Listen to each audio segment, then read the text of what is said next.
Bonjour. Amen, Amen, je vous le dis. Il a la vie éternelle, celui qui croit. Amen, Amen, je vous le dis.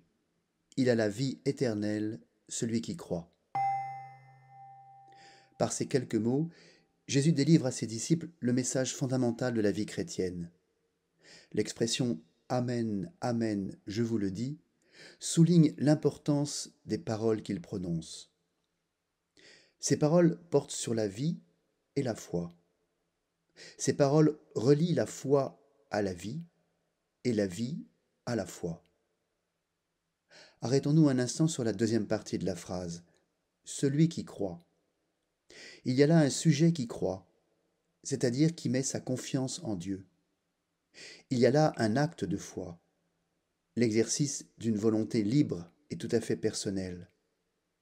Nous sommes appelés à la suite de Jésus à devenir des croyants.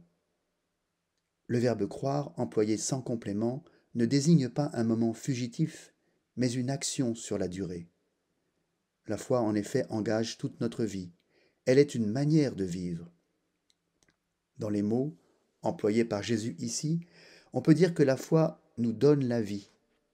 Et pas n'importe laquelle, puisqu'il s'agit de la vie éternelle. Alors que nous sommes en vie au sens biologique du terme, Jésus nous propose d'avoir la vie éternelle. Être en vie nous rattache à notre corporéité, nos besoins naturels, notre élan vital qui se déploie dans le temps. Avoir la vie éternelle, c'est avoir comme un avant-goût du royaume de Dieu. C'est vivre sous la conduite de l'Esprit Saint, orienter toute notre vie vers l'amour divin. Cette vie éternelle qui a déjà commencé n'est pas altérée par le temps, par la durée. Elle est un peu comme un trésor que possède le croyant, malgré toutes les vicissitudes de la vie.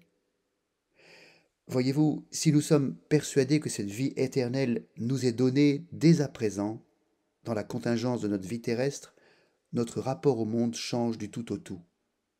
Nous devenons, comme l'écrit saint Paul, citoyens du ciel, et nous vivons déjà dans l'espérance de la Jérusalem céleste.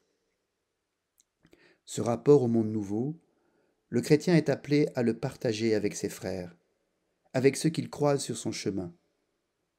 La joie intérieure qu'il reçoit par l'Esprit est communicative. Cette joie est à l'image de la foi. Elle est dans une certaine mesure l'image même de la foi. En ce mois d'août, là où nous sommes, soyons toujours joyeux et rendons grâce à Dieu. Cherchez, vous trouverez. Frappez, on vous ouvrira. Bon dimanche.